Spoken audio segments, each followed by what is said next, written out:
Bonjour tout le monde. Alors, bonjour tout le monde. On va faire les petits checks habituels. Est-ce que vous m'entendez bien? Est-ce que vous me voyez bien?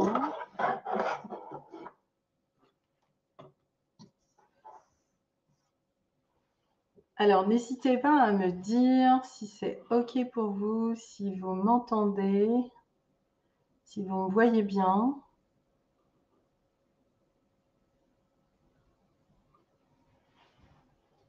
Si le son est OK, super. Marion, alors, bonjour. Bonjour Naïma. Alors, 2 petites minutes pour faire connaissance. Dites-moi, s'il vous plaît, dans le chat, d'où vous venez, pourquoi ce sujet vous intéresse, euh, qu'est-ce que vous faites, qu'est-ce que pour vous l'écotourisme. Allez-y, dites-moi dans... C'est pas grave, Marion, il suffit de se déconnecter, d'aller se connecter ailleurs. Ok. Alors, allez-y, donc dites-moi dans le chat qui vous êtes, pourquoi le sujet vous intéresse, de quelle partie de la planète vous connectez. La dernière fois, j'ai eu une personne qui s'est connectée de l'Azerbaïdjan. Waouh! De projets de création d'entreprises dans l'écotourisme. Ok, je viens d'Île-de-France. Je suis alternante dans une agence de voyage et souhaite intégrer une démarche RSE au sein de la société. Je suis à Marseille. Desmed, ok, très bien. Alors, il y a toujours un petit décalage entre le moment où, en effet, je pose les questions et le moment où vous écrivez. Donc, en attendant que vous répondiez à mes questions, je vous explique un peu comment va se dérouler cette masterclass. Donc, la première chose déjà, c'est que, eh bien, je m'excuse parce qu'on a changé la date à une semaine près de la masterclass, mais heureusement, parce que sinon, je n'aurais clairement pas pu faire cette masterclass vendredi, vu que j'étais sur site dans le désert de Timimoun, en Algérie, pour la première fois d'ailleurs. C'est vraiment un endroit assez exceptionnel. Donc, cette ergue occidentale est juste extraordinaire. Et donc, vous comprenez bien que je n'étais pas connectée. En plus, j'étais dans un lieu où je n'avais pas d'Internet. Donc, voilà pourquoi on a changé la date de cette masterclass et que nous l'avons reportée aujourd'hui. Et donc, écoutez, je suis ravie de vous accueillir pour cette masterclass qui va durer à peu près une quarantaine de minutes et qui est partagée en deux parties. Une partie où un peu, je vais vous expliquer mon parcours, c'est quoi designer une destination, parce que c'est vraiment aujourd'hui ce sur quoi je travaille. Et même si je vais vous parler d'écotourisme, la préoccupation première, c'est la nature, c'est la régénération des écosystèmes, c'est la valorisation des ressources naturelles. Donc, vraiment, ce tourisme régénératif qu'est l'écotourisme, il est totalement fondé sur ce que l'on appelle les solutions fondées sur la nature. Qu'est-ce que la nature nous enseigne? Et punaise, en ce moment, elle nous parle de plein de façons différentes, quelquefois très violemment, mais voilà, elle s'exprime au fait. Alors, et enfin, donc je vous expliquerai un peu aujourd'hui, l'accompagnement que je mets en place dans le cadre de l'École internationale Éco-entrepreneur 5.0. Alors maintenant, j'ai eu plein d'infos. Je vais retourner pour lire ce que vous m'avez partagé. Je suis Carla, je viens de Toulouse, je suis étudiante en tourisme à Rome et je m'intéresse de près à tout ce qui dit au slow tourisme, tourisme vert, tourisme expérientiel. Rome, j'y étais il y a quelques années parce que c'est le siège du parc national d'Abruzzo, qui est un parc absolument extraordinaire, justement pour la grande faune sauvage, et notamment le loup et l'ours marsicano, et le loup des Apennins. En cours de création d'entreprise dans le voyage, je cherche à en savoir plus sur cet aspect du tourisme pour répondre aux besoins clients. J'ai à cœur d'accompagner l'environnement, communauté locale dans l'oasis de Timinou. Écoute, ma chère Naïma, je crois que c'est quand même bien parti, hein. Protection du patrimoine et du développement durable. Très bien. Donc, si vous avez des questions tout au long de ma présentation, n'hésitez pas à me les mettre dans le chat. Je relirai. Je veux aussi préciser une chose pour les personnes qui me demandent constamment le replay. Est-ce qu'il y aura un replay? Alors, préparer, mettre en ligne un replay et l'envoyer, ça nous demande du travail. Donc, aujourd'hui, le parti pris pour le replay, je n'envoie le replay qu'aux personnes qui sont inscrites à la masterclass. Donc, si vous êtes uniquement connecté, parce qu'aujourd'hui, vous avez la possibilité d'être connecté via seulement LinkedIn, vous participez donc, si vous participez en direct, eh bien, c'est bien. Si vous voulez le replay, il faut vraiment s'inscrire. Donc, on vous envoie un lien. Donc, c'est important de vous inscrire à ce lien pour pouvoir recevoir les replays ou d'être abonné à ma chaîne YouTube Zenage, les destinations du bonheur, parce que je la mets donc sur aussi ma chaîne YouTube en non répertorié. Donc, il faut vraiment être abonné à la chaîne pour pouvoir retrouver le replay. Voilà. Sinon, voilà, nous n'envoyons pas, postons pas le replay sur les réseaux sociaux, etc.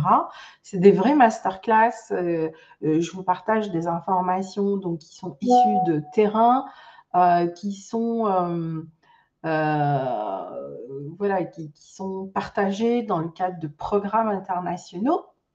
Donc, c'est vraiment des vraies ressources que je vous partage, mais aussi ce vers quoi on tend à l'horizon 2030 et 2035.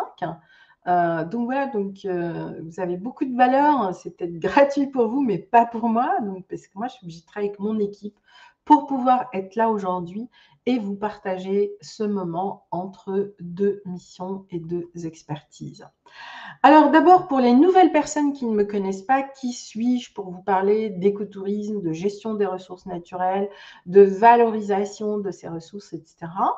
Globalement, si je devais aujourd'hui résumer un peu ma vie 35 années, après 35 années de terrain, eh bien, j'ai en réalité commencé bien avant.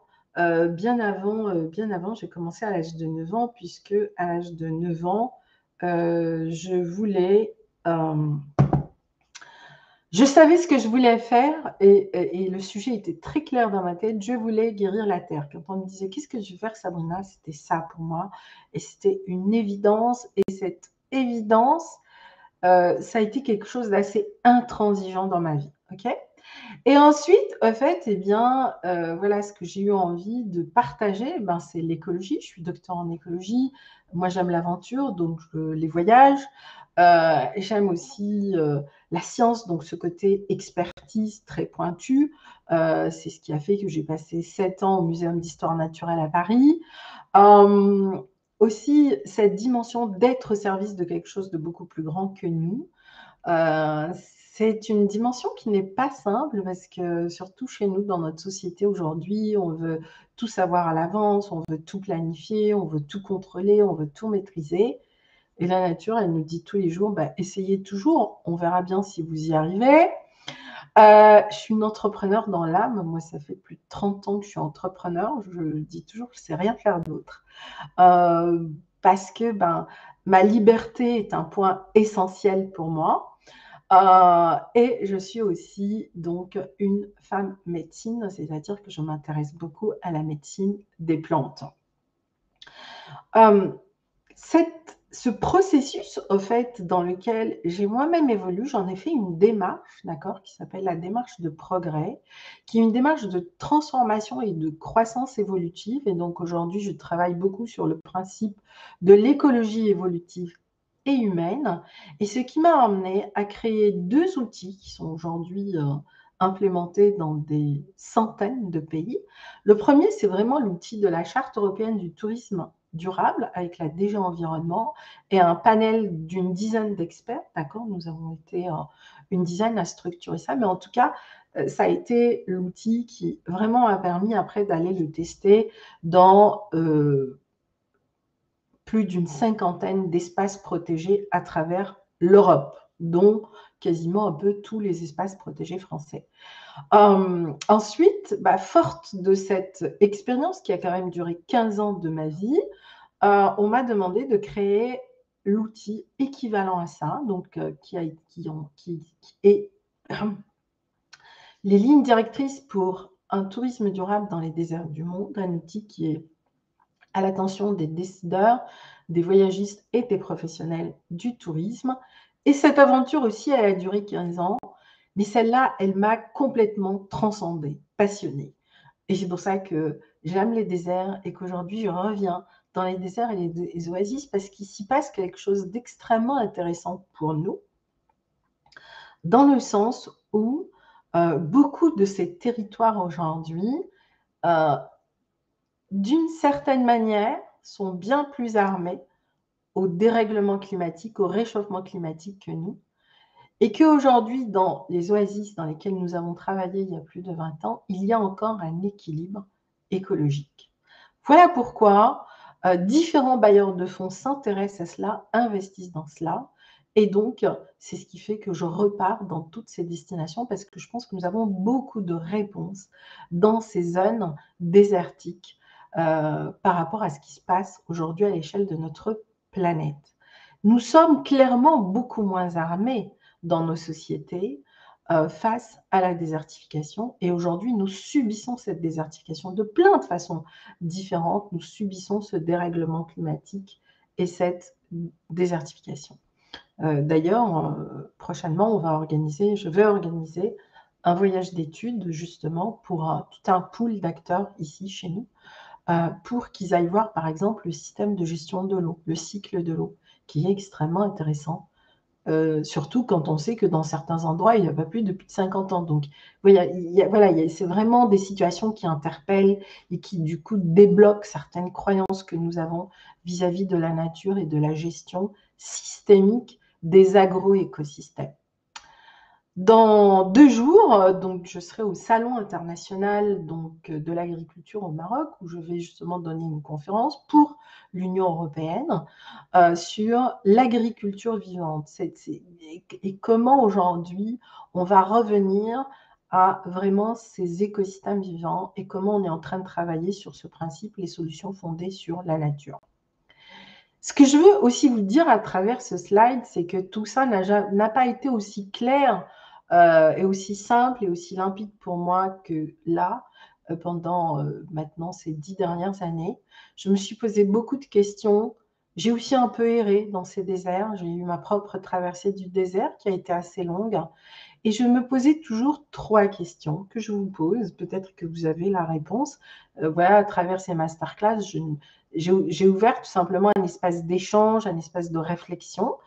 Certes, ce que vous allez entendre et voir chez moi est atypique. Je sors complètement des sentiers battus. Je peux comprendre que ça dérange certains, que certains n'apprécient pas, mais que d'autres aujourd'hui accrochent, me suivent. Et il se passe de très belles choses aujourd'hui dans cette communauté que j'ai créée autour de l'écotourisme 5.0. Vous êtes bientôt plus de 10 000 à me suivre, à être engagés sur ma newsletter. Et donc, je vous remercie énormément. Et je sais que pour certains, c'est en train de faire bouger les lignes. Et tout est OK au fait pour moi. Moi, j'aime partager, voilà, et puis j'aime semer des graines parce que c'est ce que je fais depuis 35 ans et j'ai vu certaines graines pousser au-delà de ce que je pouvais imaginer. Et ça prend du temps de semer des graines. Donc, si vous avez des projets, etc., et si vous êtes un visionnaire, je dis toujours aux visionnaires, quand on est visionnaire, il faut aussi accepter peut-être de ne pas voir dans cette vie-là sa vision se réaliser et juste transmettre ce processus. C'est la démarche de progrès. Et c'est vraiment la démarche avec laquelle nous avons construit l'outil, la Charte européenne du tourisme durable et les lignes directrices. Mais cette démarche de progrès, elle commence avant tout par nous. Donc aujourd'hui, si je devais me qualifier, eh bien, je dirais que je suis une vraie designer de destinations écotouristique vivante et mon métier, c'est d'arriver dans un désert, peu importe où, que ce soit en montagne, que ce soit, dans le monde rural ou que ce soit, dans les déserts et de recréer des oasis. Et j'aime beaucoup les oasis parce que le palmier n'est pas un arbre, le palmier est une plante et l'oasis est le seul écosystème, si l'homme n'intervient pas, il meurt. Et donc l'oasis m'a vraiment montré ces interactions, j'ai envie de dire, intimes, organiques, vivantes, entre l'action de l'homme, l'action régénérative de l'homme et l'autorégénération de l'écosystème.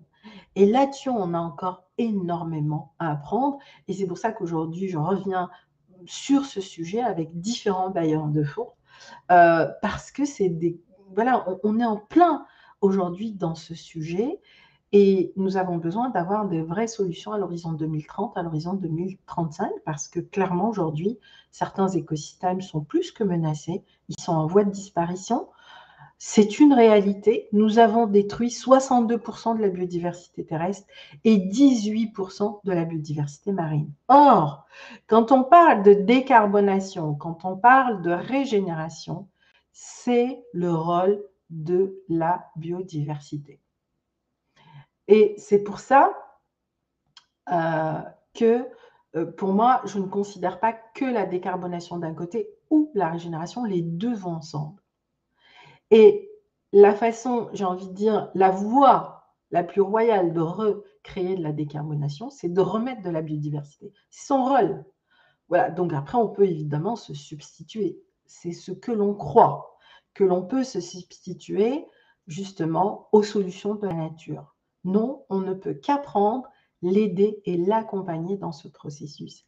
Et lorsque nous travaillons comme ça avec la nature, j'ai envie de dire, on a des expériences absolument époustouflantes, puisqu'aujourd'hui, sur certains sites dans lesquels nous travaillons, en 2-3 ans, nous arrivons à régénérer des écosystèmes entiers et qui en plus par la suite deviennent autonomes parce qu'on ne va pas apprendre à la vieille dame faire ce qu'elle sait faire très bien, c'est-à-dire se régénérer, créer des écosystèmes, restructurer sa biomasse, etc.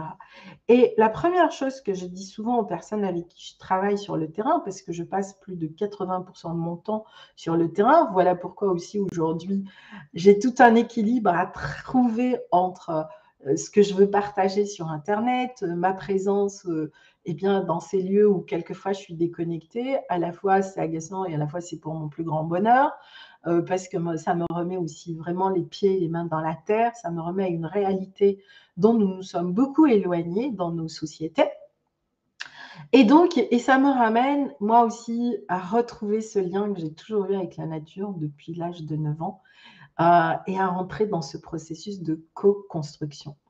Et je me dis toujours, je pense qu'un jour, voilà, j'irai vivre dans une grotte au fin fond de la nature parce que c'est juste extraordinaire, en fait, de voir ça. Et donc, dans le cadre, par exemple, de la charte européenne, il y a un territoire, en fait, que j'ai accompagné, qui est devenu une école, un modèle, la Garrocha, qui a été classée parmi les plus belles destinations au monde, destination d'excellence, destination écotouristique, et j'ai comme ça aujourd'hui 4 destinations qui sont classées au rang mondial. Donc, en fait, moi, c'est ça ma carte de visite, d'accord ma carte de visite, elle est sur le terrain, elle est ce que je crée, elle est ce que je fais. C'est vraiment des écoles à ciel ouvert. Et c'est aussi ce qui m'a donné envie eh bien, de lancer l'école internationale Éco-entrepreneur 5.0, où aujourd'hui, dans cette école, mon objectif, c'est vraiment de transmettre ces pratiques. Voilà, parce que je ne suis plus toute jeune et je me dis, il faut absolument qu'il y ait des personnes qui prennent le relais. Et ce que je peux aussi vous dire, c'est que dans ce domaine, eh bien, lorsque vous avez cette expertise très fine, il y a énormément de demandes aujourd'hui, il y a énormément de besoins, il y a énormément de nouveaux métiers aussi. On est en train de créer plein de nouveaux métiers en lien avec tout ça.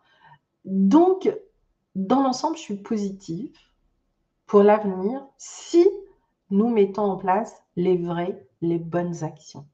Voilà. Ça, c'est très clair. Et donc, la Garrocha, ben, c'est pareil, on a travaillé sur tout un processus de régénération. Et là, le switch, ça a été d'amener une industrie minière à devenir une industrie agroécologique. Donc, c'est pour vous dire qu'on est parti de très loin et on a créé une offre écotouristique qui a permis de valoriser l'ensemble de l'écosystème. Et j'insiste beaucoup sur une offre. C'est aussi ce qu'on a fait dans la vallée d'Uzi, c'est aussi ce qu'on a fait dans le Mercantour, c'est aussi ce qu'on a fait dans les Cévennes. Parce que quand on va créer du lien entre les différents maillons des solutions fondées sur la nature, c'est une thématique. Vous savez, c'est comme le cycle de l'eau. C'est exactement pareil. Donc, si vous créez plein d'offres, ce qu'on appelle les offres sèches, j'y reviendrai dans un petit moment, qui en apparence cohabitent mais ne sont pas interconnectées, eh bien, voilà, vous allez démultiplier au fait vos actions. Vous allez complexifier ce que vous allez faire dans votre projet et votre projet ne sera pas aussi viable que cela pourrait être. Il ne sera peut-être pas non plus bancable parce que tous les projets sur lesquels je travaille sont bancables.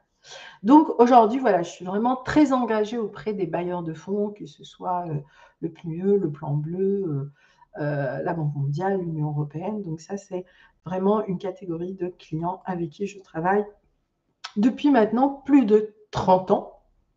Et j'ai exercé mon métier dans plus de 23 pays.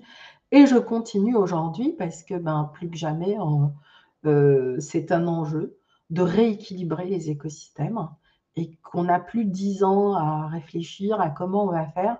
Donc voilà, c'est comment on se base aujourd'hui sur des expériences réussies pour les démultiplier et les dupliquer. Mais aussi, grâce à la Covid, eh bien, beaucoup de gens se sont réveillés. Il y a encore beaucoup qui font du greenwashing, mais il y a aussi des porteurs de projets et j'en vois tous les jours. En tout cas, je travaille aussi avec eux dans le cadre de l'école Éco-entrepreneur 5.0 que j'accompagne à structurer des projets écologiques, des projets régénératifs. Pour certains et pour beaucoup, ils sont aussi basés sur renouer avec leur écologie intérieure. Et ça, c'est vraiment une clé à laquelle je crois beaucoup parce que c'est une des questions à laquelle j'ai répondu. Pourquoi, malgré les moyens, etc., nous avons beaucoup de résistance au changement? Ça, c'est vraiment essentiel. Et donc, aborder notre écologie intérieure comme aussi un chemin vers notre écologie extérieure, c'est pas quelque chose de... C'est complètement interconnecter la cellule à l'écosystème. Et ça, c'est hyper important. Le vivant, c'est là qu'il est. C'est dans cet espace-là. Donc, on revient au vivant. Et ensuite, c'est comment on va transformer notre vision pour faire de notre projet écotouristique, que ce soit un sujet autour de la relation à l'animal, que ce soit un sujet artistique, que ce soit la création d'un écologe, que ce soit développer des ateliers de pleine nature en lien avec l'énergie, en lien donc aujourd'hui aussi ce qu'on appelle la sylvothérapie, voilà, que ce soit créer des espaces de bien-être, des spas de bien-être, des habitats insolites. Voilà, donc j'ai accompagné différents porteurs de projets à lancer leurs projets donc de manière écologique, organique et bancable. Donc, qu'est-ce qu'une offre écotouristique à forte valeur ajoutée? Et je vais beaucoup insister sur la valeur ajoutée. La valeur ajoutée, ce n'est pas seulement la transformation d'un processus, la transformation de votre offre. La nature, quand l'écosystème, donc pour fonctionner l'écosystème, il a besoin, d'accord, il a besoin de garder plus de 50% de sa biomasse pour régénérer l'écosystème. Et nous, en fait, on arrive avec notre petit cerveau et on se dit, OK, on va mettre plein d'entrants, un peu comme quand nous, on prend des compléments alimentaires, on va donner plein de compléments alimentaires à l'écosystème et puis on va ponctionner tout ce qu'on peut ponctionner de l'écosystème. Et non, ça ne marche pas comme ça. La preuve, c'est en faisant, même de manière scientifique, ce genre d'expérience, que nous sommes arrivés, malgré toute la connaissance que nous avions de l'écologie, au résultat auquel nous sommes aujourd'hui, de dérèglement climatique, de désertification. Donc, lorsque nous travaillons, en tout cas lorsque moi aujourd'hui j'agis sur un projet, on fait tout l'inverse. Et le plus dur, c'est de convaincre à faire tout l'inverse. On va laisser à l'écosystème plus de 50% de sa biomasse et on va créer un processus de valorisation, d'accord, qui va permettre de rééquilibrer. Et c'est pour ça que je dis toujours, ma phrase magique que j'ai déposée, c'est apprenez à faire un pas vers la nature et elle en fera 1000 pour vous. Exactement comme aujourd'hui la nature, eh bien, sinon, qu'est-ce qui se passe pour reconstituer sa biomasse? Elle est obligée de réinjecter une énergie de dingue. C'est ce qu'on voit aujourd'hui, ce qu'on appelle les catastrophes naturelles. Et d'ailleurs, après les catastrophes naturelles, après un tsunami, on a une recrudescence de 30% de biodiversité. Donc, c'est un processus d'autorégénération. Et pourquoi elle met cette énergie? Parce que tout simplement, on a ponctionné tout ce dont elle avait besoin pour se nourrir. Et ça, c'est vraiment la grande différence entre ce qu'on appelle l'écologie fondamentale et l'écologie systémique. Et aujourd'hui, l'écologie systémique a ouvert une voie sur laquelle différents bailleurs, dont IUCN, etc., sont en train de beaucoup investir, c'est ce qu'on appelle les solutions fondées sur la nature. Donc, c'est comment on va s'inspirer de la nature pour recréer de la nature. Parce qu'on ne peut pas recréer de la nature en amenant, nous, une vision qui est encore très limitée des interactions qu'il y a entre les écosystèmes.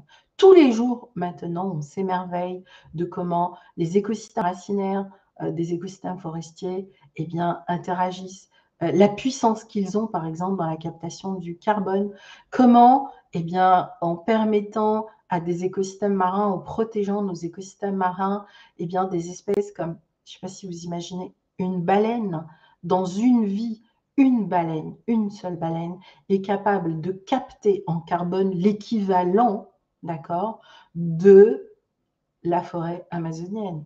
Donc, préservons les baleines. Sauf que pour préserver les baleines, il faut préserver l'écosystème marin. Et aujourd'hui, les écosystèmes marins sont menacés par, eh bien, le 7e continent que nous avons créé, qui est celui du plastique.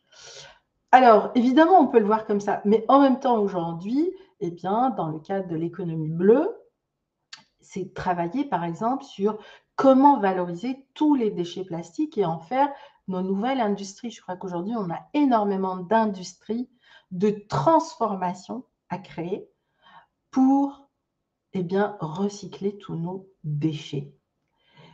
Et il y a de cela 2 mois, je suis allée dans une communauté dans le sud du Maroc qui ne crée pas de déchets. C'est impressionnant, c'est magnifique à voir. Et quand vous regardez un écosystème qui est naturel, qui n'a pas été impacté par l'homme, il n'y a pas de déchets parce que tout se transforme. Rien ne se crée, n'est-ce pas? Rien ne se perd, tout se transforme. Et c'est ce qu'a dit Monsieur Lavoisier. Et ça, pour moi, aujourd'hui, voilà, c'est pas que de la théorie, c'est quelque chose de pratique, c'est quelque chose que je vis, mais c'est quelque chose que je crée lorsque je travaille sur les projets. Et pourtant, je ne parle pas beaucoup de cet aspect écologique et je vais en parler beaucoup plus dans les années qui viennent. Beaucoup me connaissent comme une spécialiste de l'écotourisme, etc. Mais je dis toujours, je ne suis pas une spécialiste du tourisme. Parce que pour moi, l'écotourisme, l'agrotourisme, dans 2 jours, je vais parler des agroécosystèmes, de cette agriculture vivante et de comment on va redonner toutes ces noblesses au sol pour lui permettre de faire son travail et pour permettre de régénérer eh bien, voilà, ces agroécosystèmes, etc. C'est ça qui est intéressant. Et pour moi, eh bien, on vient se nourrir de ce processus de valorisation. Et croyez-moi, il y a une abondance extraordinaire dans ce processus de valorisation. Mais à force d'agir comme on a agi et qu'on a détruit finalement nos écosystèmes, qu'on a détruit beaucoup de nos ressources, surtout chez nous, eh bien aujourd'hui, c'est instauré, tout se tient en fait, cette économie aussi du manque. Et donc, voilà, la régénération, c'est tout un processus et c'est surtout et avant tout un processus organique. Et l'écotourisme, eh bien, il nous permet de travailler sur 3 piliers. Le premier, c'est la biodiversité. Le deuxième, c'est la notion de rencontre. Et la troisième, c'est vraiment la valorisation des ressources naturelles des écosystèmes. Mais on peut aller beaucoup plus loin, c'est qu'aujourd'hui, dans cette offre écotouristique, eh bien, on va travailler aussi sur plus de sens, d'authenticité, et on va aussi travailler sur comment amener ce visiteur à contribuer, à un engagement. Et d'ailleurs, on a fait une enquête sur est-ce qu'il y a un écotouriste? Oui. Est-ce qu'il a des particularités, des attentes que n'a pas un visiteur lambda? Oui. Puisqu'un écotouriste, eh bien, ce qu'il veut pendant son voyage, eh bien, c'est contribuer à un projet, c'est lui aussi valoriser, c'est lui aussi être conscient de son empreinte écologique et pour qu'elle soit positive. Donc, on travaille beaucoup sur l'empreinte écologique, d'autant qu'aujourd'hui, avec la décarbonation, il y a des avantages et des inconvénients, mais restons positifs sur les avantages. Et qu'aujourd'hui, on peut tous, grâce à notre footprint positive, eh bien, contribuer tel un colibri à eh bien, régénérer notre planète. Sinon, elle va réagir. Elle va agir. Il n'y a qu'à voir ce qui se passe actuellement à Dubaï. On peut interpréter ce qui se passe aujourd'hui à Dubaï de plein de façons différentes. Mais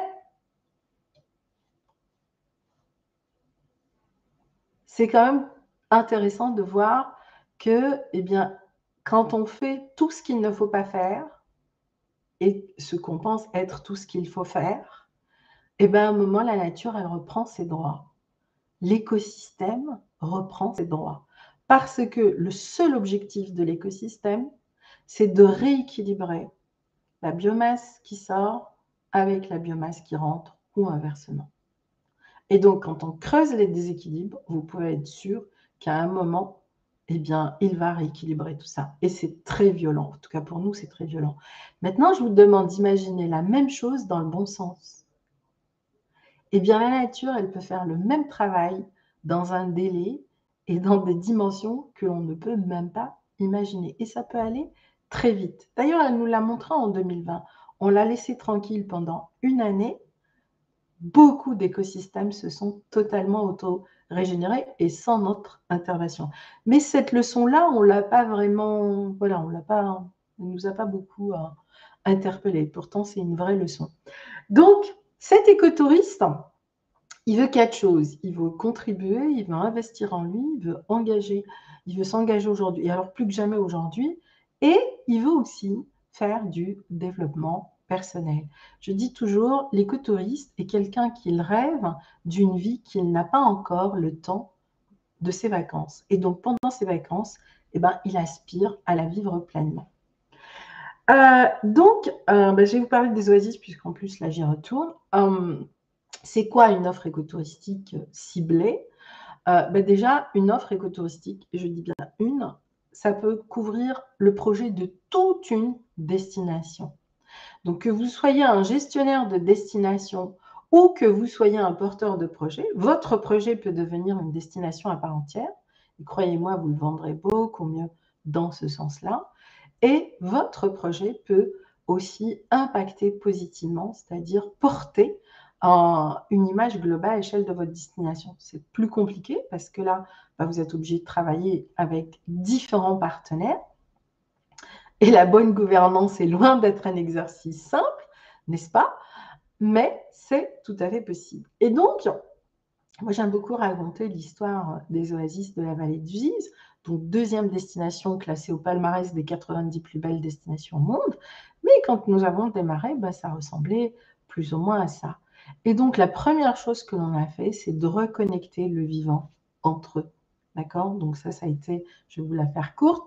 La deuxième étape, ça a été de reconnecter le travail des palefreniers, c'est-à-dire notre travail à nous avec la nature, mais pas comme étant celui qui agit, mais comme celui qui est au service de l'écosystème. Et enfin, la troisième chose, ça a été tout simplement de rééquilibrer ce qu'on appelle les plantes vivrières dans ces zones désertiques qui ont besoin de peu d'eau, mais qui ont cette capacité, d'accord, ce qu'on appelait les plantes régénératives, les plantes résilientes, qui ont cette capacité d'adaptation.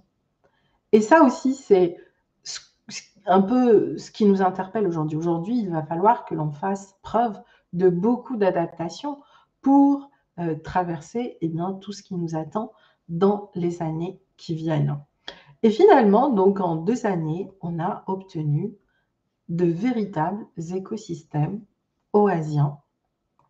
Et à partir de là, on a tout simplement créé des filières où on a valorisé tout un parcours, étape après étape, avec les populations, avec les acteurs locaux, avec toute la chaîne de valeur, d'accord? Donc c'est vraiment, cette chaîne de valeur est très importante. Et donc là a commencé finalement le vrai travail, créer cette chaîne de valeur. Ça peut demander du temps en fonction de l'engagement des acteurs, de est-ce qu'ils ont envie de travailler ensemble ou pas, parce que pour créer une chaîne de valeur touristique, il faut partager des valeurs touristiques, ou en tout cas des différentes valeurs dans différents domaines écologiques et autres. Et on ne va pas partager juste des valeurs parce qu'on va boire un thé une fois ou un café et faire une réunion. Partager des valeurs exige tout un parcours écologique. Donc moi aujourd'hui, j'ai vraiment créé des vrais itinéraires, d'accord, qui sont des immersions dans la nature pour apprendre aux acteurs à créer ça sur l'espace d'un cycle. Alors un cycle, c'est quoi? Un cycle, ça peut être un trimestre, d'accord, ça peut être une saison. Et donc un cycle, pourquoi? Parce qu'un cycle est aussi basé sur notre rythme biologique et qu'à un moment, il faut aligner tout ça pour que, ça prenne sa place dans l'écosystème. Et donc, on va, dans cet espace-là, on va qualifier quel est le thème majeur de votre projet. C'est quoi le thème majeur que vous voulez traiter?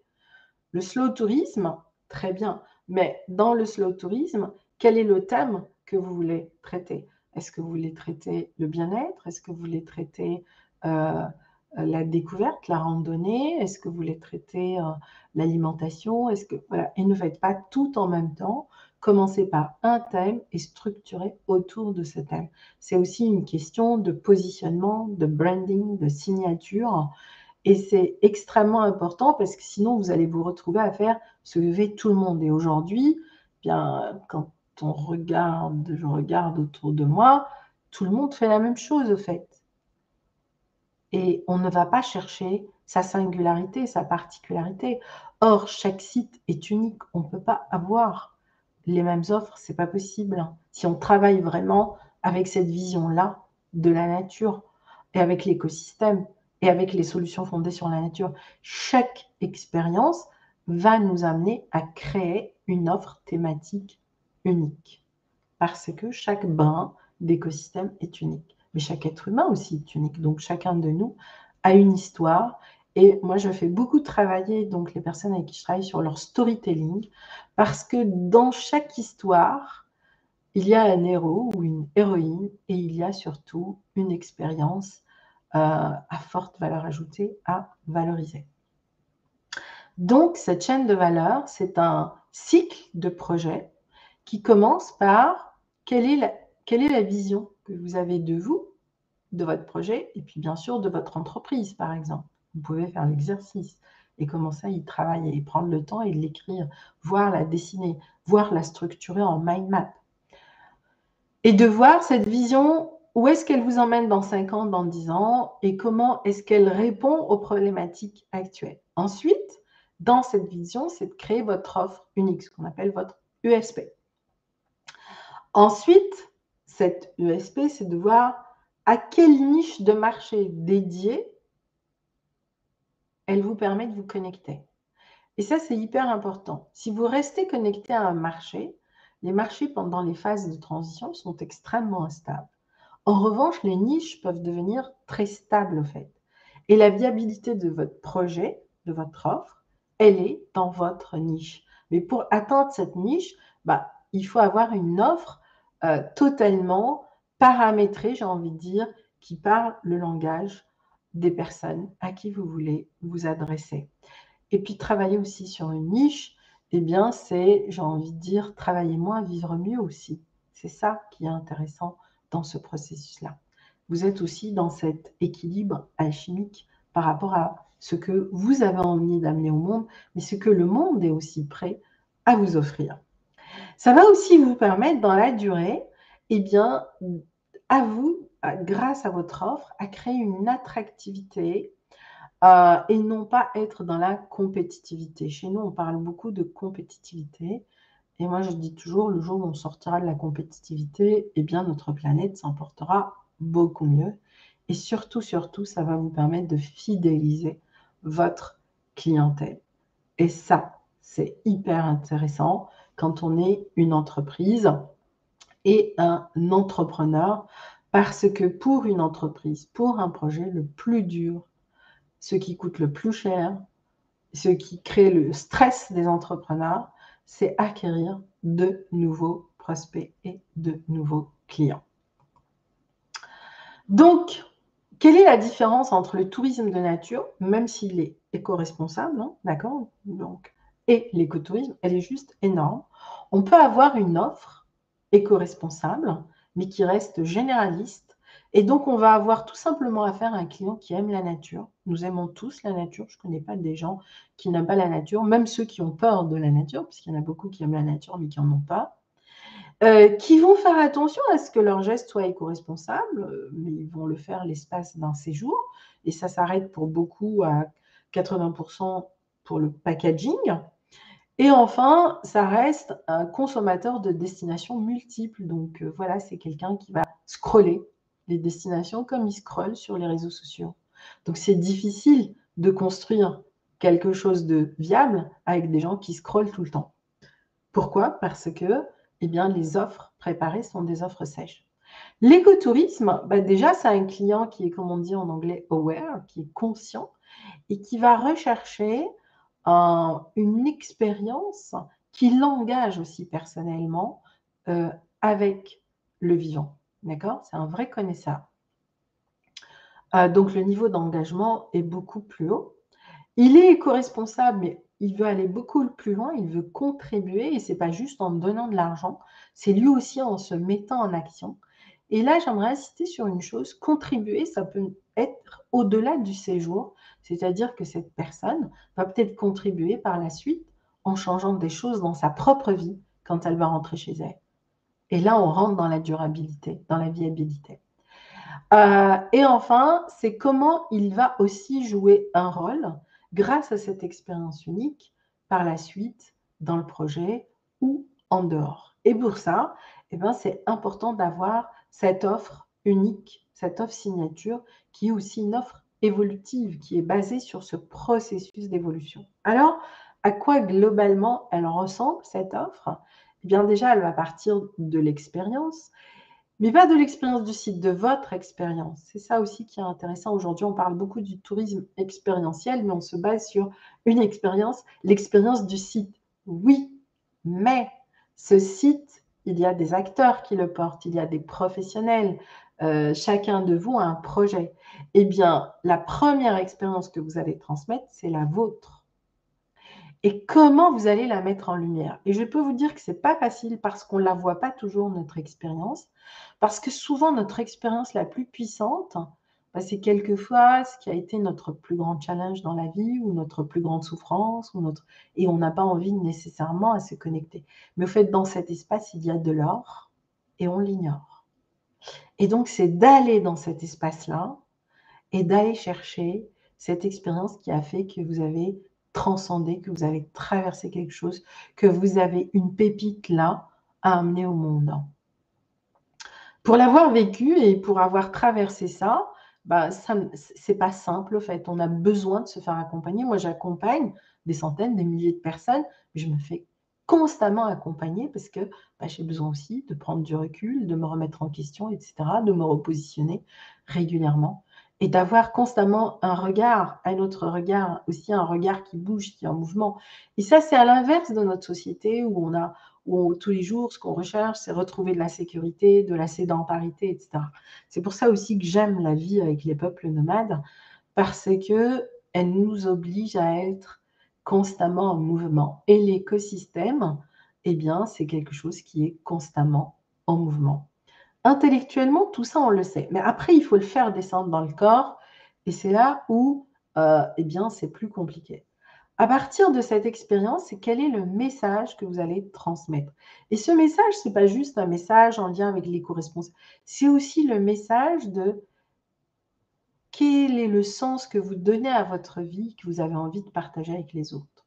Ça m'a pris un certain temps pour arriver à ça aussi. Aujourd'hui, ce que je transmets, c'est pas juste ce que j'ai appris de la nature, c'est pas juste toutes les leçons que j'ai en écologie. Bah, déjà, je pense que si je rentrais dans de l'écologie pure, ce serait peut-être très assommant, surtout quand on commence à travailler sur les transferts de flux de biomasse. C'est l'expérience que j'ai tirée à la fois de l'expertise, à la fois du temps que j'ai passé, à la fois des échecs, à la fois des réussites, à la fois aussi du regard que j'ai dû changer sur ma rencontre avec les peuples premiers, les peuples autochtones, voilà, et puis ma rencontre au quotidien aussi avec la nature. Et donc ce message, c'est comme un patchwork que vous tricotez et qui a un fond, mais qui peut changer de couleur, qui peut changer de saison. D'accord? Et c'est ça aussi qui est intéressant. Et ce que vous dites aujourd'hui va peut-être changer demain. D'accord? Donc, c'est ça aussi une offre évolutive. Mais la valeur que vous amenez dans ce message, elle est toujours la même. Et là, on commence, OK, ah oui, ça c'est vraiment le projet de Shiraz, le projet parce qu'on retrouve cette signature. Dans cette signature et dans ce processus, il y a un axe central. C'est pas parce que vous allez saucissonner différentes offres. Moi, je dis, là, c'est l'offre du bazariste. Et quand on rentre chez le bazariste, on regarde, il y a plein de choses inutiles. Et puis finalement, on finit par faire plaisir au bazariste. On va acheter une offre. On va acheter un truc à 5 euros. Non, il y a un axe. Quand on a travaillé sur les CEPA, on a travaillé vraiment sur l'axe de la grande faune sauvage avec la réintroduction des vautours, du processus d'équarrissage, ce qui a donné lieu à la filière au braque, etc. Quand on a travaillé sur le Mercantour, on a travaillé sur un seul axe qui a donné une offre, c'est à la rencontre des paysages, des visages et des paysages du parc national du Mercantour. Donc voilà, quand on a travaillé dans les oasis, on travaille sur un seul axe, qui était la gestion de l'eau, la revitalisation de l'oasis. Quand on a travaillé la Gorcha, on travaille sur un seul axe. C'était comment faire les 50 km qui allaient nous permettre de faire les 40 volcans de la zone ibérique à pied. Mais on a transformé tout ça en une marque, etc. Bref. Donc, cet axe, il est en lien avec votre histoire, avec votre lieu et les valeurs. Et ça prend du temps parce qu'il faut aller creuser à l'intérieur pour aller chercher cet espace qui est unique, qui est le vôtre et celui du lieu que vous avez choisi et qui vous a aussi choisi. À partir de là, vous allez connecter un avatar. Il y a ceux qui vont aimer, il y a ceux qui vont détester. Et c'est OK, on ne peut pas plaire à tout le monde. Mais vous allez connecter une niche avec qui vous allez pouvoir évoluer, avec qui vous allez pouvoir construire votre projet, parce qu'eux aussi, ils vont se construire grâce à votre projet. Et ça, je trouve ça hyper intéressant. Et c'est ça ce que j'appelle l'offre évolutive, qui est donc une offre de croissance. Et je repars dans 2 jours où on va travailler sur 2 nouvelles destinations agro- et agri-touristiques. Et l'idée, c'est ça, c'est que dans chaque destination, on va construire un thème, un seul, très, très, très fort, parce que c'est là où il y a la plus grande valeur ajoutée et c'est là où on peut construire une véritable nouvelle économie, au fait.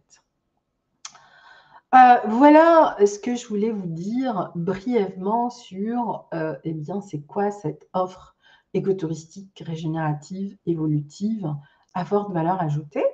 Et donc, j'ai envie de vous dire, et vous, c'est quoi votre offre? Comment vous voyez cette valeur ajoutée? Comment vous voulez créer ces échanges? Comment vous voulez acquérir aussi tout cet apprentissage? Voilà, donc c'est tout un chemin, c'est tout un parcours. Et pour cette année 2024, donc j'ai décidé de lancer le premier cycle donc, des bootcamps écotourisme 5.0. Donc il y aura un bootcamp écotourisme qui aura lieu donc au mois de septembre. Je n'ai pas encore ouvert les inscriptions. qui aura lieu le dernier week-end de septembre.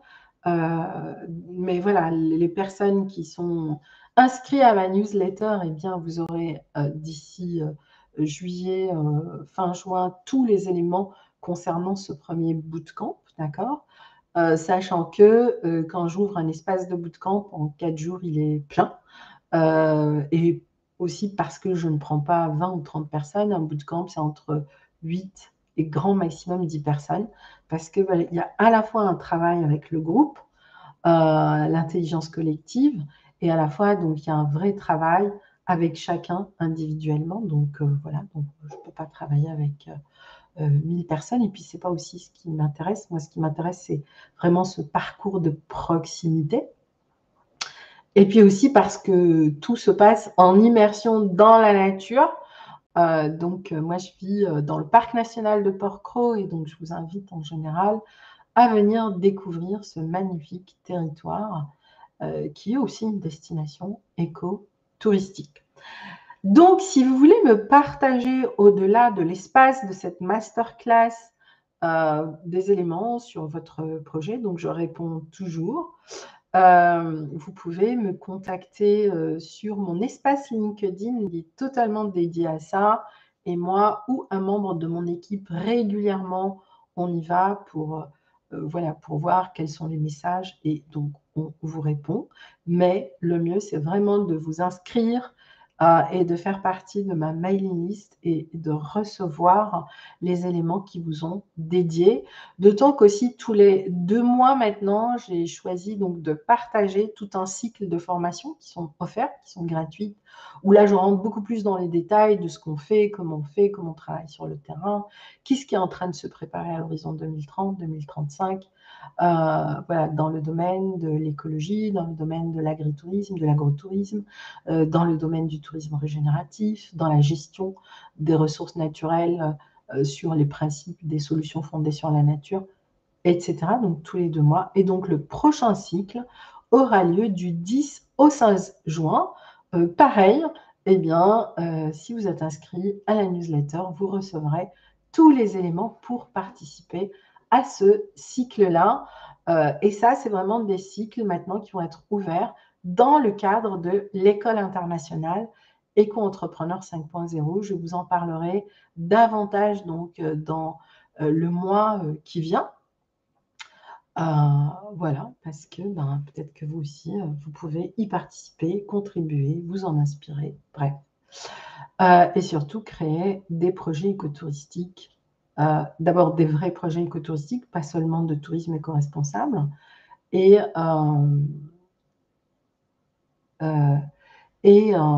en lien avec vraiment ce processus de régénération. Et personnellement, c'est 30 ans d'expérience que je partage. C'est une expérience qui est aujourd'hui internationale, qui est aujourd'hui voilà, au service aussi bien des entrepreneurs que des décideurs qui aujourd'hui travaillent dans ces domaines. Et donc, j'accompagne aussi beaucoup la structuration et le financement de projets.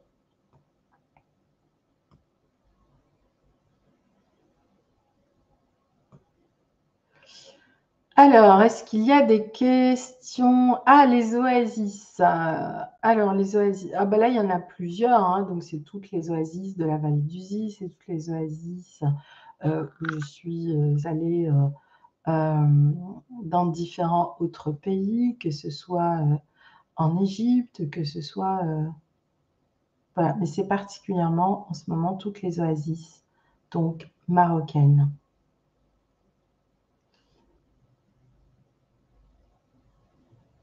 À participer pour, ok. Ok. Alors, nous, c'est Éco-entrepreneur 5.0. D'accord? Oui, Stéphanie.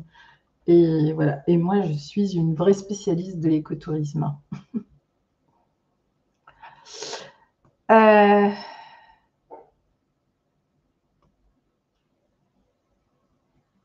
Ah, ça, c'est super intéressant, l'économie régénérative de la laine. Ça, c'est hyper, hyper intéressant. Et là aussi, tout ça, Michel, on a vraiment, ou Véronique, je ne sais plus trop, Il y a vraiment des filières chez nous à créer qui sont hyper importantes, quoi. Et on a en plus délaissé aujourd'hui toutes ces filières autour de la laine, et cetera, alors qu'il y a énormément de choses à faire là-dedans.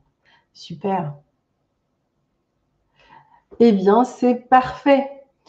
Voilà, bah, écoutez, je vous souhaite une belle journée. Donc, vous connaissez un peu tous les principes, de comment bénéficier à la fois de la partie gratuite. Pour bénéficier de mon accompagnement, bah, comme je l'ai dit, tous les 2 mois, j'ouvre, des espaces et vous pouvez rejoindre ces espaces. Heu, Aussi, vous pouvez me retrouver sur mes réseaux sociaux et vous pouvez aussi, bénéficier, de plus d'informations à travers ma newsletter. Mais pour ça donc, je vous invite à aller sur mon site www.zenage.net et vous inscrire à la newsletter. En général, j'envoie une newsletter hebdomadaire, dans laquelle je vous partage plein d'informations.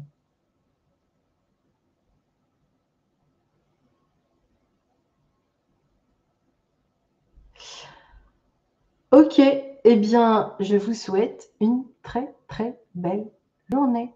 À bientôt les amis.